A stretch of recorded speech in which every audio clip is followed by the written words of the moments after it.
Welcome to Talk About Tatooine. I'm Andrew. I'm Nathan. We are twin brothers here to bring you what's new in nerddom and give colorful commentary on our favorite subjects. Welcome to our cantina. Grab a drink and settle in as we set course for realities beyond our own. Welcome, everybody, to episode 86. We are very happy to have a guest on our show today. We are going to be interviewing the creator known as Jeficus. We are very excited to have you on today, sir, and we are mostly going to be talking about 40K in many different ways, shapes, or forms. Sir, if you would, just tell us a little bit about yourself, maybe a fun fact, and then we'll get into our questions for the day. Hey there, I am Jeficus, and I'm super stoked to be here. I love Warhammer 40K, especially 40K video games. Dark Tide, Space Marine 2 is coming out. Super hyped for that. It's going to be a blast. And yeah, I am just super excited to be here, guys. And honestly, we're excited to have you on as well. With, again, Space Marine 2 coming out, I think the vibe in the room is that everyone is just super kind of like, chomping at the bit right now to play Space Marine 2, get some Space Marine action in, and I cannot wait for it to come through. So we are going to be getting right into it. We have just a couple of questions we'll go through today. I say a couple, and it's like 10 questions today. Whether or not we get through all those today is up to basically how much time we want to spend on each one. So we'll see where it takes us. Andrew, go ahead and start us off, please. Jeficus, you talk about like a lot of different Warhammer games, and that's actually what first attracted me to your channel, because I was like, he talks about everything I love. This is so cool. Oh, yeah. Oh, like, yeah. Let's go. Because I first started watching you when I was really into Dark Tide. And I'm almost a little salty, but not really salty. You put out a video this morning. Today is August 30th. Thank you. And it got me hyped. I'm like, how do I split like my personality and my being so that I can play like Star Wars Outlaws came out today, but I also want to play the new Dark Tide update, but then Space Marines coming out. I'm like, I don't have enough time. That's always a struggle, man. Yep. I'm a wagey. I gotta get money. Got that full-time job. Gotta look after my my family and everything. Yep, and absolutely finding time to game, finding time to create content. It's so hard. Yeah, it is. How did you first get into the 40K as a hobby, and what would you recommend to new people getting into Warhammer? 40K is so vast, especially as a hobby. You have painting, you have lore, you have books. We're going to have TV shows soon from Amazon. Hopefully those take off and those are good. Oof, cannot wait. And then, of course, I can't wait either. And, of course, you have the tabletop game, which, started this whole thing. And I would recommend for someone to basically take the interests that they currently have and just apply that to 40K. Like, for example, for me, I'm a gamer, and when I was a kid, I picked up Dawn of War, and Yes. I just immediately fell in love with. I was hoping you were going to say that. Yes, Dude, yeah, Dawn of War, I think, was kind of everybody's entry point, at least in our age group, I suppose. And it's so much for the hobby. That's kind of why I'm excited for Space Marine 2. I think that it's going to flood the hobby with all these new people. It's going to be really good for it. So, should we buy some Games Workshop stock? Should we go in on this, or? Oh man, I don't know. Hopefully, the game is good. Workshop Hopefully, it goes well. Yeah, hopefully. How did you guys get into the hobby? So, chronologically speaking, now I was thinking about this the other day as I was writing down notes, because my first instinct is to actually answer the same, and is to say Dawn of War 2. But technically, we had a 3DO game system. Do you know what that is? No. So it's this super, super old game system. It was so janky. Let me check this out really quick. 3DO game system. Older than the N64. 3DO. When did it come out? It did not sell well. No, it did not come out well. Let me see. Debut. And it came out... Ooh. The 3DO came out in 1993, so it is a 31-year-old console. So it's super underrated, because at the same time, like, you had like the Sega Genesis, different Nintendo systems, all these different things that basically overshadowed it. It didn't do well, and basically we didn't get to see it.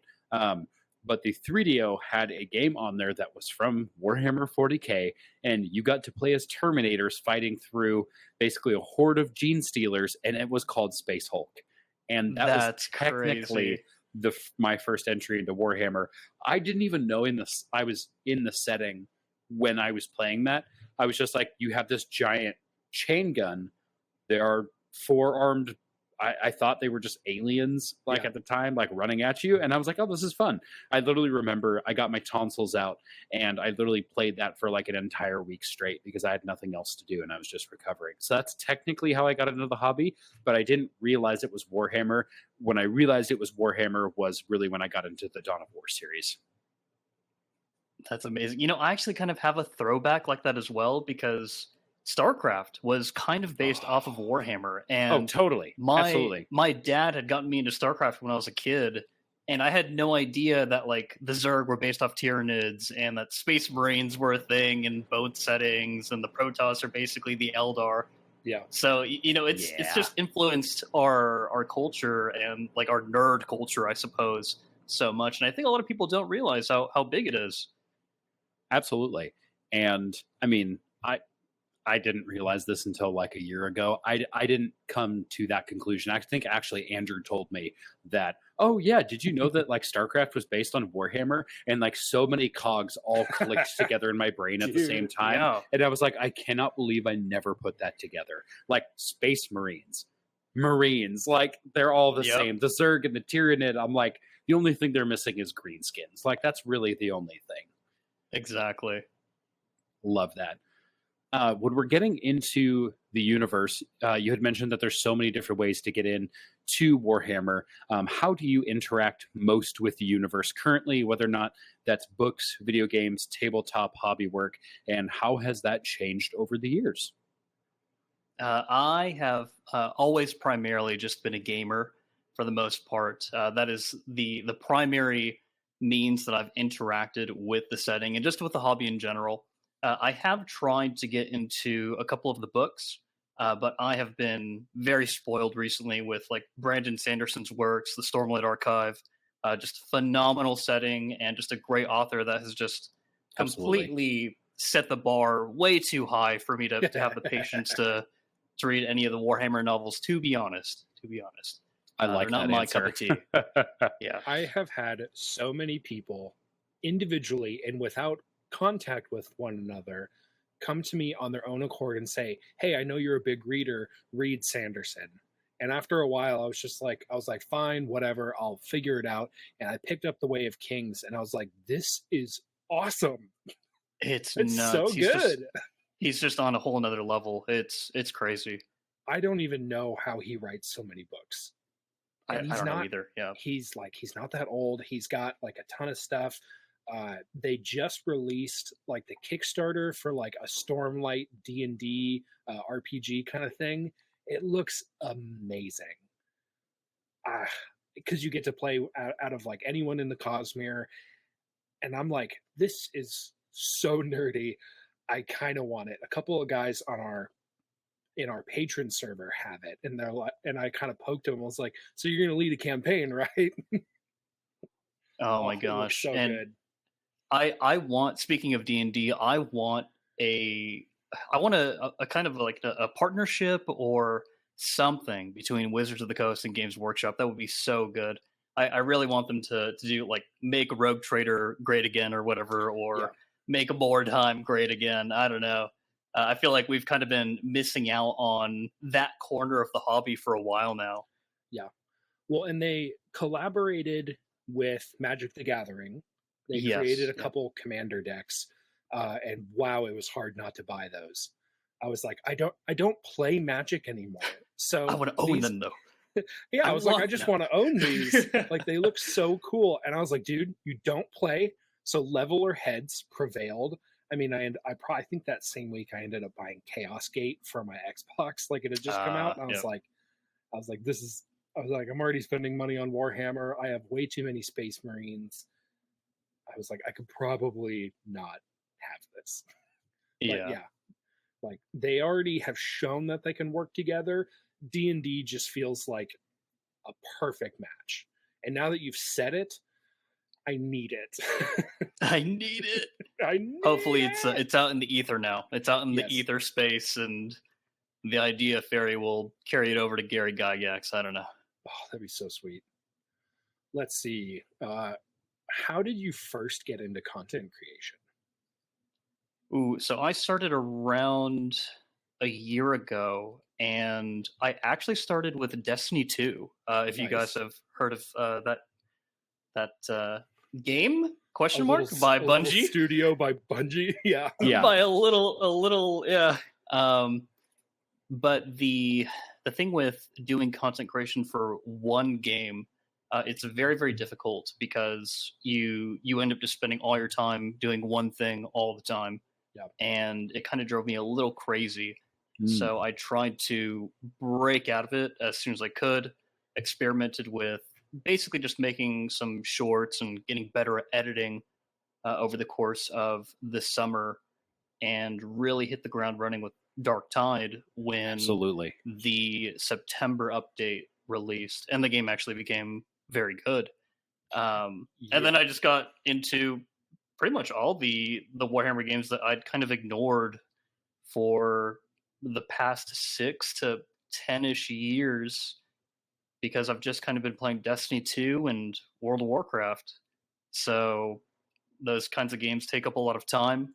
Yes, they do. Kind of just miss the opportunity to play all these great games. And, I've been going around, Mechanicus, Darktide, Vermintide, Total Warhammer, just all these fantastic Warhammer games that I've been able to experience and kind of share with the internet. It's just been a great time. Absolutely. Yeah. That's awesome. I think one of the hardest parts there is there is a backlog of games, and we kind of mentioned at the top of the episode, sometimes it's hard to find time to play all these, really and it's is. like a double-edged sword. It's like you always have something to do, but at the same time you don't have enough time to do it. Mm-hmm. That's always tough. Now, here's a fun one for you. What is your future for yourself as a creator and a hobbyist? Ooh, well, I'm definitely a hobbyist first, 100%. I think that we all are. I don't think that any of us would be doing this if we didn't enjoy what we are doing and what we are sharing. Not a chance. Not a You're chance, 100% absolutely. correct. Yep. And so as a hobbyist, I'm gonna go deep into Space Marine 2 when it comes out. I'm gonna rip that game apart. It's definitely something that I've kind of got planned to do. As a creator, I hope that I enjoy Space Marine 2. I hope that it gets the channel more exposure, of course. And if it blows up and it isn't good, then that's okay, because it's a live service game. They can make it better over time. So they should be able to take community feedback and implement that in a very similar way to Dark Tide. Yeah. And I think one of the awesome things about building a channel around just Warhammer games in general is I could always hop over to the next game. There's always another idea. There's always an older game that I can play to do a review on. There's just so much room. So, absolutely. Have you ever gotten into the Dawn of War mod scene? I haven't. I really need to, because I've heard that it is massive. It's let me tell you what, it is big enough where my computer starts getting real hot after trying to run those mods. I have a very poor PC. I have basically a poor man's PC that doesn't play lots of games. So like games like Space Marine 2, I am heavily reliant on my Xbox to basically carry the load there. But there is a mod for Dawn of War, and I am totally spacing on the name of it, but I have it downloaded actually. And it allows for every faction. You can play Tyranids against Space Marines. You can play these battles that are so grand in scale that literally my computer can't keep up with it. You can add Titans into the game.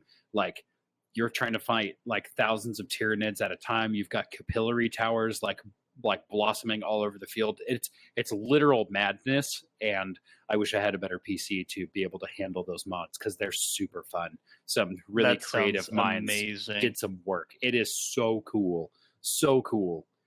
It's very daunting though. It's like it's a decent amount of troubleshooting, and it's different than Dawn of War. It's definitely the interface is a little bit more complex just because they added so many features.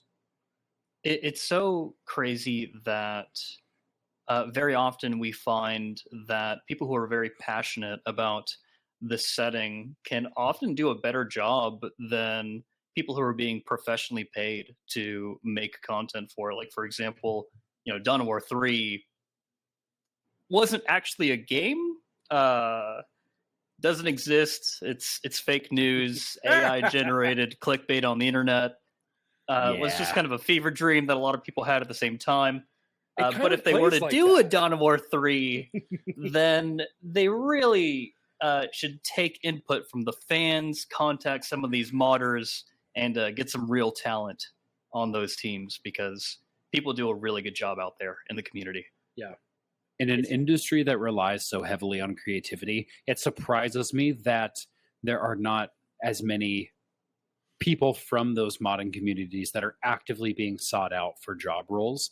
And maybe there's a work-life balance issue there that like doesn't allow the two to be very compatible. I don't know. I'm not tech savvy in that way to even begin to be able to write code. I tried to learn how to write code. It's not for me. It's just that is a talent and a blessing for those who are able to put their time and brain power into those. So I'm right there with you. I hope there's some more creative acquisition for the talent that's out there for future projects. 100%. Yeah. It's interesting that you say that the way you phrased about like Dawn of War 3 was just kind of a fever dream, because the intro cinematic I had seen multiple times, and I didn't actually know it was the intro cinematic to Dawn of War 3 until I bought it on the Steam summer sale. I'm not even kidding, like a month ago for like $2. I was like, oh, cool. Why not?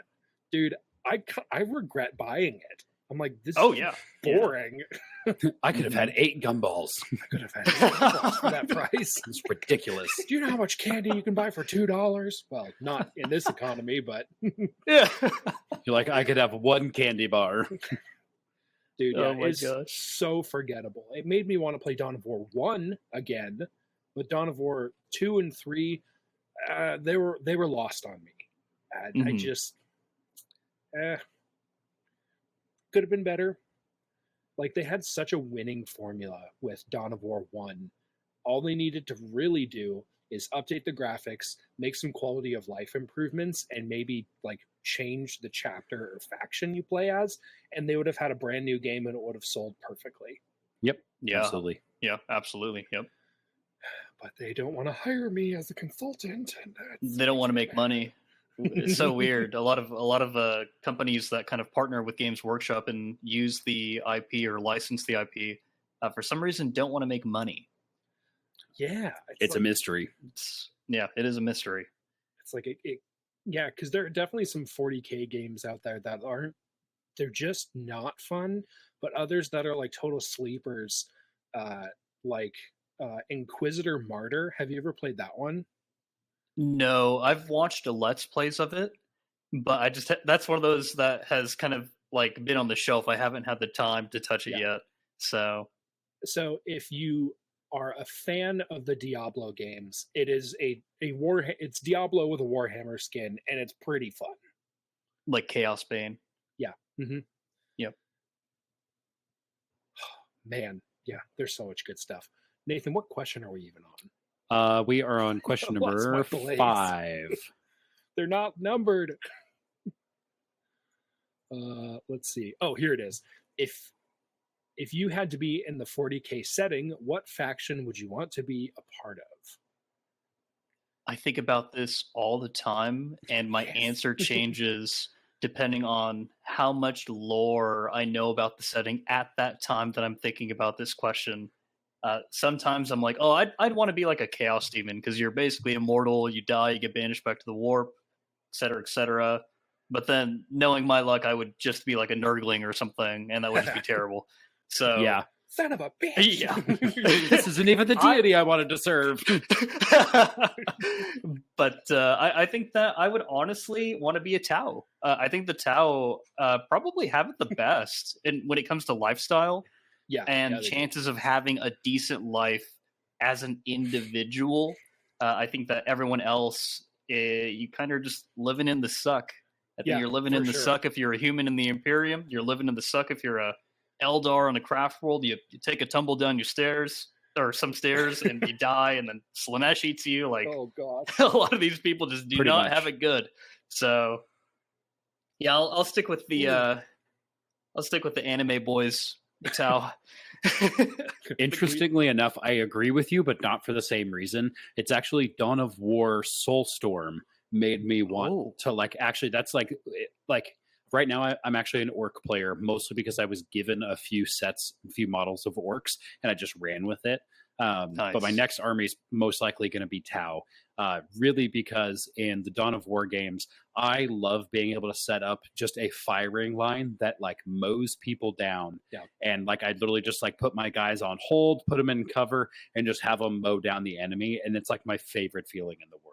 Like literally just for that. And I'm a huge fan of the hammerhead tanks. So cool. It is actually very entertaining to watch like a Tau and Astra Militarum matchup. I watch a lot of 40K in 40 minutes from on tabletop. I love to just put them on while I'm working and stuff. And I love that matchup. I love the just full ranged, like everyone's afraid to move on to objectives matchup. It's very, very entertaining. Stand out in the open, too. I dare you. Yeah. Oh, well, gosh. And as an orc player, I'm literally just like, oh, how many guns do you have? And there's me like counting my models, how many I can lose, and it'll still be fine. So we're actually playing a game tomorrow where we're going to do kind of a round robin style of 1,000-point armies. And I'm bringing probably the most models by like 2 or 3 times compared to everybody else.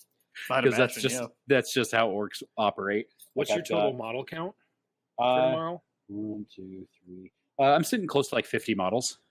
I'm bringing 4. All right. All right. What is it, Custodes army? Knight army? It's Chaos Knights. Yeah.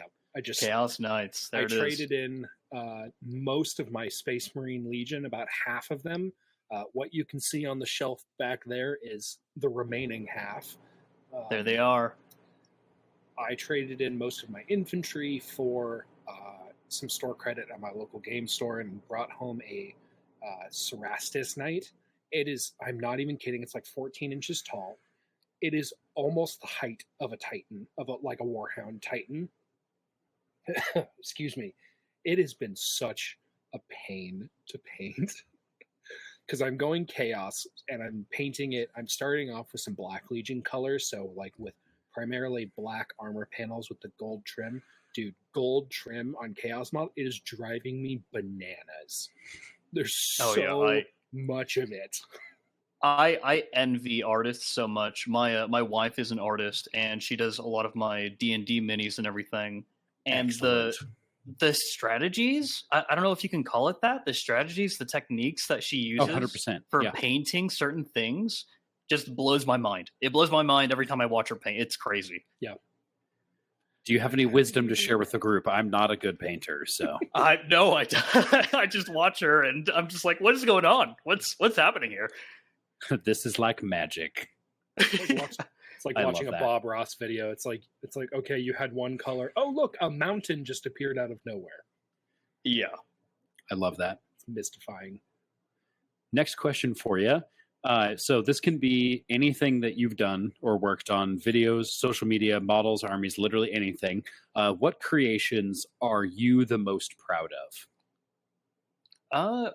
It's more of a challenge, but more recently, I kind of buckled down in Dark Tide, and I did a solo run in an Auric Maelstrom mission, a 3-veg.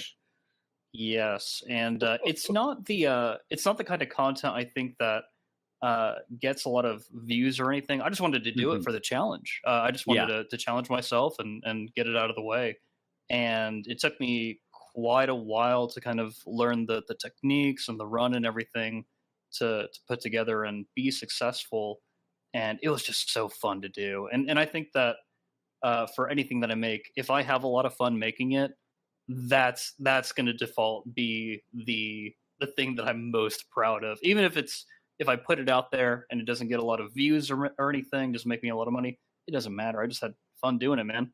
For sure. That's all that matters. Absolutely. So. What build do you use to do that?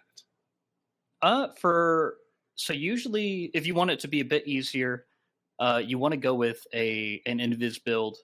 If you try to search on YouTube for like a 3-veg solo run, unfortunately my video is going to be the only one that pops up for the veteran class. I'm the only person who I've seen on YouTube who has done it. And if you search for a zealot run, then kind of the same logic, you're going to see a lot of people who go with invis or stealth to be able to do it easily. Yep. Makes a lot of sense. Just avoid as much as possible. Avoid. Yeah, just try to speed run. Yep. Would it be possible with a Psyker build? I don't know, because the Psyker does have a good amount of toughness regeneration, which is kind of the key when you're solo like that, because you have no coherency to be able to depend on for toughness regen. Yeah. The Psykers might be able to do it, but I have not seen a video for it, so maybe you'll be the first. There's no way I'd be good enough. I suck. I'm so bad. Like, I haven't been keeping up with the updates, so I go in and I have these like horribly non-optimized builds, and I'm just like, I'm having fun and I'm throwing darts everywhere. This is cool. It's like I certainly play it for fun, but I'm definitely not. I don't get sweaty. Right. I get sweaty playing a lot of other games. I would say Gears 5 we have played a lot of, and we do I would say a decent job going through like master level horde modes with our little squad that we have put together. And it's usually the kind of the luck of the draw, whichever random we get, to be like, dude, you got to be on board or we're going to kick you. Oh, man. Oh, yeah. Because Master is not a joke on that game. But yeah, Darktide is not, I don't get as sweaty. I panic a lot, which is why my username is Panic. Yeah, Darktide it's a challenging game. Yeah, you really got to put some time into it. It's kind of like Dark Souls. There's a bit of complexity there. You really got to get used to the controls and just how the game plays, how each enemy plays, and once you get used to it, you can really do some awesome things in game. But it just takes so much time. And like we said, as guys who try to have some variety in our video game lives, sometimes it's hard to devote that much time to a game. So yeah, it's really hard for me to kind of drill down into one game and get really good at it. Yeah. I get that. I'm still trying to 100% Fallout New Vegas currently. And we're getting Star Wars Outlaws that dropped today and Space Marine that drops in like a week. And I'm just like, I'm really stretched here, guys. Oh, yeah. So I get it. So how has the release of Darktide affected you as a content creator, and what do you think should have been different about the Darktide release? Everything. Everything should have been different. Yeah. There's definitely a reason why the developer Fat Shark has been backpedaling on pretty much every single one of their systems in the game, and they've basically been in maintenance mode over the past 2 years trying to correct everything that launched with the game. But it's not launch of the game from the 1.0 version, it's really not. And but I would say Darktide now has influenced me a lot as a content creator. It's kind of been my rebound game after Destiny 2, and has kind of fulfilled the same niche that Destiny 2 used to fulfill for me, in terms of being able to just get on, play it, grind with the boys, just get better at the game. And of course, because it's kind of one of the more followed Warhammer games at the moment, with Total Warhammer being kind of the top dog, it only seemed natural to kind of create content around the game at first, while trying to focus on Warhammer gaming as a whole. Mm-hmm. So, yeah, makes a lot of absolutely. sense. Mm-hmm. Now, here's kind of a question I've been thinking about, and I mean, we wrote it to you as well, but I'm interested to hear your response. What do you think about the future of Darktide with Space Marine coming out? Space Marine 2, excuse me. Oh, I think about this all the time because I want to make a video on it. I would totally love to put that out there. I think that there are a lot of people who are thinking about this question. And I think that from what I've seen of Space Marine 2, unless the lethal mode, the lethal difficulty in Season 2 is actually legitimately difficult, I think that a lot of hardcore players will either play both games or they'll simply migrate back to Darktide after a while.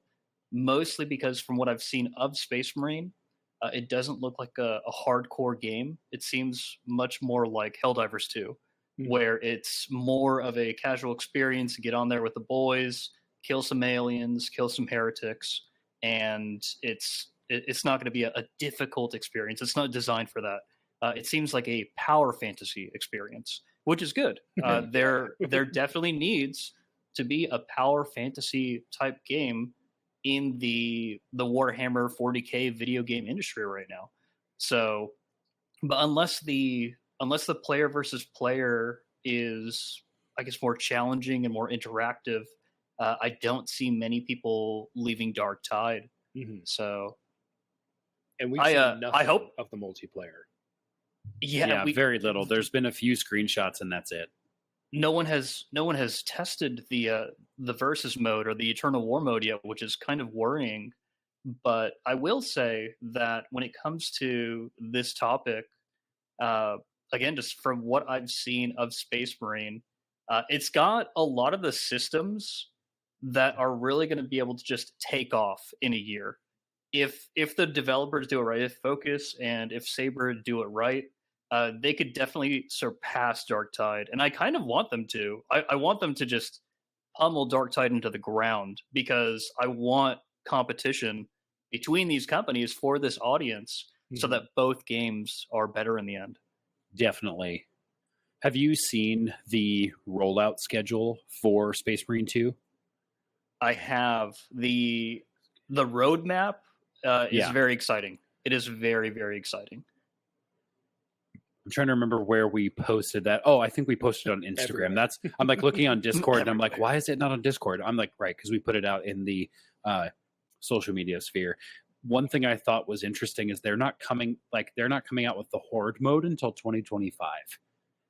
And as somebody who loves that mode, I'm actually right on the same page. I really like what you said is like we haven't seen a lot of the Eternal War or the PvP mode yet because people are going to finish the campaign in the first week. We just know that. Like we got the hardest core gamers of all time, like in our generation. That's right, yeah. And so people are going to beat the campaign, probably unlock those harder difficulties, start playing through those. But then I think it's going to really rely on those PvP interactions for a while. So I'm like, I really hope they've got it dialed in. So, because that could be, there's a little bit of inherent risk there from my opinion, my point of view. The operations are gonna kind of be like blown past in the first week of the game as well, to be honest. The pre-release footage from certain reviewers and news outlets and everything is kind of a little bit of a curse because a lot of those guys are kind of showing how easy even the current hardest difficulty in the game is right now. Yeah. A lot of people are already making build guides for things that are able to solo them. And so from the perspective of a hardcore player, it just doesn't look as engaging for me. So like you said, the engagement is gonna have to come from PvP for now, at least until the Horde mode comes out or until that lethal difficulty comes out in Season 2, which I hope is significantly more engaging. Yeah, it needs to be hard. Like those Tyranids need to come through and absolutely slap. I want to be swarmed the entire time. I want to be swarmed for the entire match. I don't want them to have any mercy, because from what I've seen right now, there are just too many checkpoints. There's too much walking between point A and point B. Yeah. And whenever you're supposed to be getting swarmed by a horde at an objective, it doesn't seem too overwhelming. I just want to be swarmed, man. I want to be overwhelmed. Like, get them in there. Ammunition should be an issue. It should. It should be an issue. Yes. Which is that's how I feel. Heavy class really difficult. Yeah, that's how I feel like on harder difficulties, like once Helldive came out on Helldivers 2, like once they introduced like level 10, I was like, I had to really start counting my clips, because I was like, I cannot go into an engagement with only 3 clips left. Like, I got to be ready to go. So that's kind of what I'm hoping will turn out for that as well. So we'll see how it goes. It's been really interesting seeing all of the people who have early review copies who are now releasing videos about like, hey, I got this class to level 25 already. And it's like, but how did you do that so fast? You've had the game for a week and you have 3 out of the 6 classes totally maxed out. Like, don't get me wrong, I want to be there too, and I want to max out all the classes. Like, that progression is fun to me. But like, if it's gonna take me 3 days while I'm still working a full-time job, I'm like, that's not enough. Yeah, you're going to burn through it so fast. Yeah. And that's the concern, for sure. And that's kind of one of the things I'm struggling with Star Wars Outlaws. So I played about a 7-hour stream today. I actually took the day off to play Star Wars Outlaws because I was just really excited for it. I'm exhausted. And my takeaway from at the end of the day was, it's a fun game, don't get me wrong, but it's not $70 good. There's not a lot of games that I feel like are $70 good. And that's why I liked Helldivers so much, because it was like, what, $40? Yeah, it was a cheap one. You get PvE and that's it. But I was like, but it's $40. That's a great deal. And I've sunk a lot of hours into it. Like, I'm really worried Space Marine 2 is not going to be worth my money. I'm still going to buy it. I'm still going to take the risk. But the fact that I have to categorize it as a risk in the first place worries me. Right. My confidence with Space Marine 2 comes from the fact that we don't have to pay for any of the content that's coming out in Season 2, Season 3, Season 4. That would be a deal breaker. Monetized. It's going to be completely monetized through the seasonal passes that I assume that they're going to be releasing, because I know that they have the Dark Angels featured, like the Dark Angels Champion Pack, Cosmetic Pack featured for Season 2. So and I'm okay with like cosmetic stuff being locked behind a paywall. I think that's fine, because that, at the same time, from a business perspective, I'm like, that is continual income. Like, if you're going to treat a game like a live service, you need to be continually making money instead of just that first time investment. I mean, it's the thing, like World of Warcraft is so successful because they release like a diamond pony skin, and it makes like $500 million in a day or whatever. And I love it because I don't buy it, and so I see it as other people funding the game for me. Exactly. And that's exactly what Space Marine 2 is going to be for me. Is I'm going to have my initial investment there, the initial box copy, and then after that, I just get to return every few months. And oh, awesome! There's new content, and it's free. Perfect. The Dark Angels pack is going to be hard for me to resist. I am a Dark Angels player. Ultramarines are my favorite chapter, so it's already out of the way for me. It's it's the first one, so I don't have to spend any more money after this. Got lucky. That is a gift. Oh man. I just have to throw this out there. Space Marine in the Warhammer tabletop, Space Marines are in last place for win percentage, and that just drives me bananas. Dude, they're at 41%. Who's first right now? Is it Necrons? It's probably Eldar, I bet. It's somewhere. Auspex Tactics just released a video on YouTube. He does a lot of the competitive gaming scene. Eldar has been S tier since the start of 10th edition. I don't think they're at the tippy top, but they are pretty high up there. That's not indicative of the lore. What the? It doesn't match the lore. I'm supposed to be an angel of death. Oh my gosh, I just spit everywhere. Heck yeah.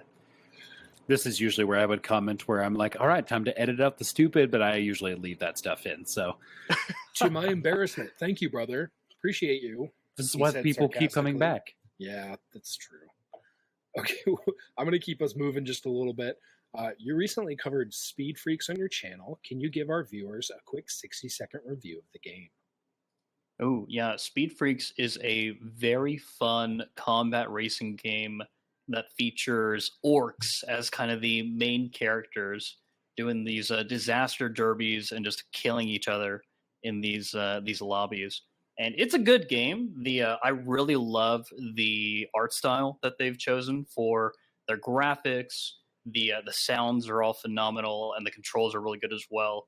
The main issue with Speed Freaks is actually the size of the studio who's developed it, and kind of how much money they have backing the project. I think that it has a severe lack of advertising, and it has no exposure whatsoever.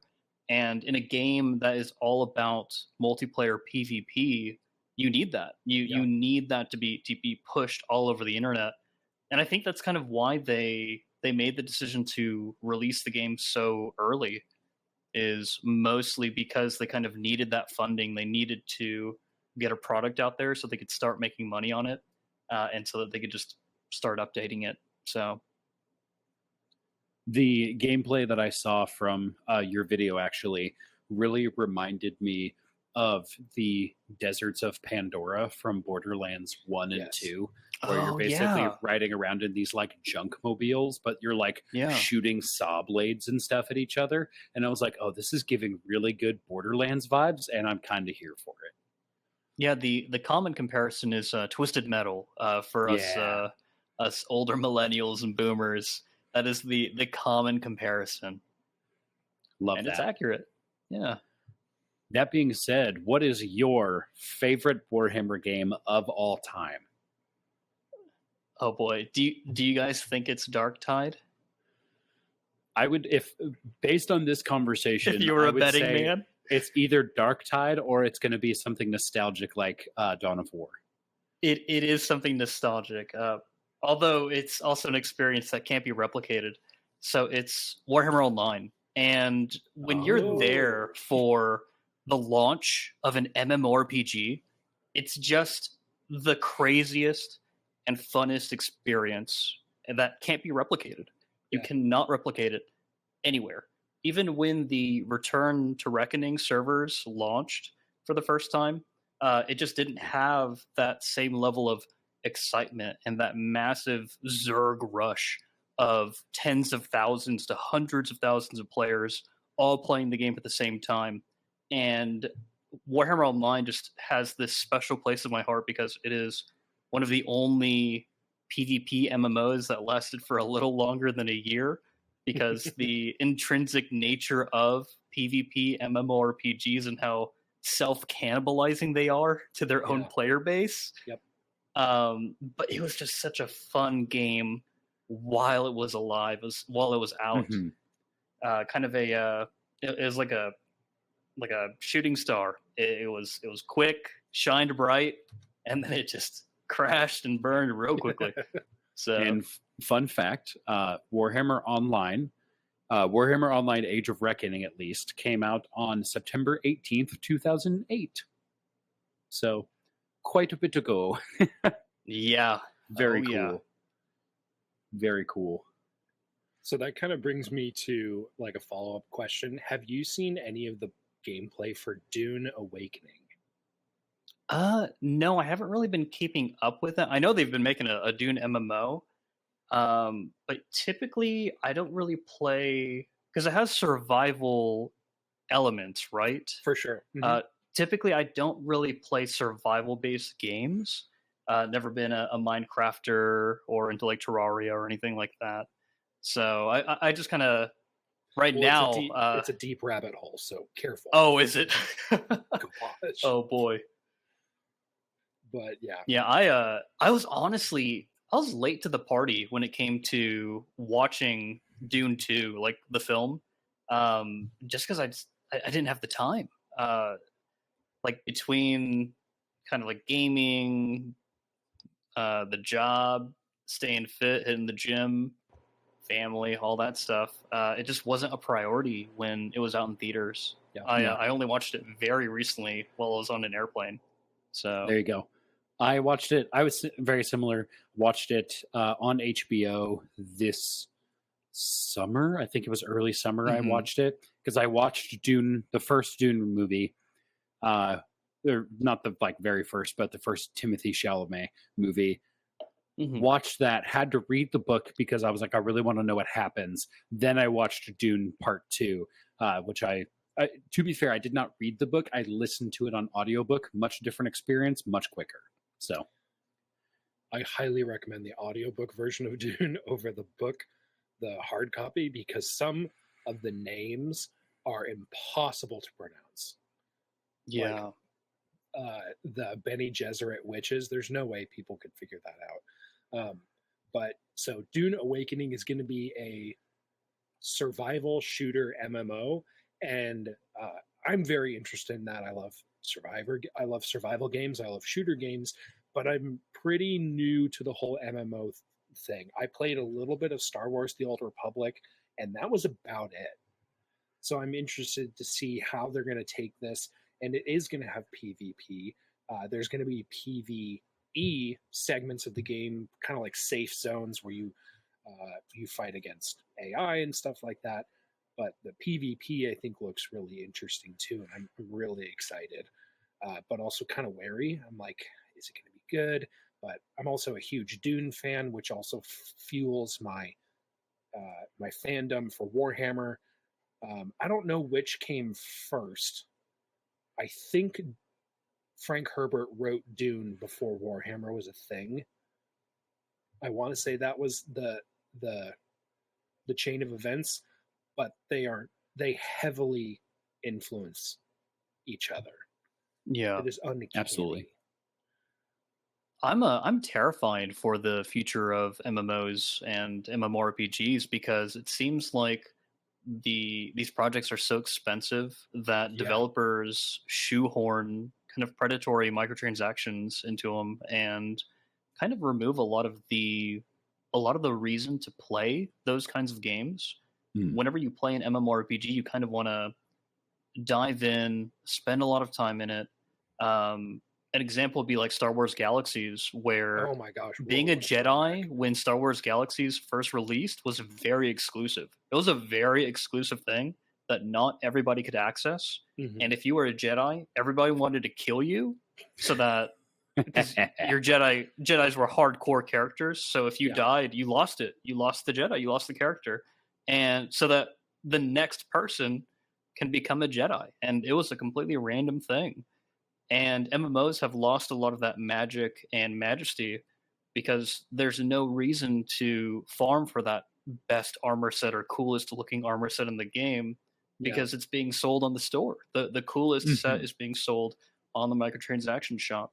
Yeah. So, and then of course, grindy mechanics are created to create this scarcity. This problem is created for the players by the developers, so the developers can then just sell the solution to that problem straight to the players.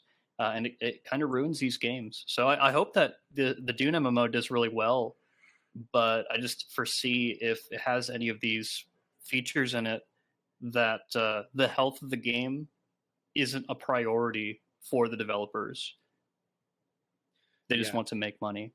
I think you make a really good point. There's the health or how enjoyable the game is, which is at almost direct opposition to how successful the game is, because you can make a game that is economically very successful and not have it be fun.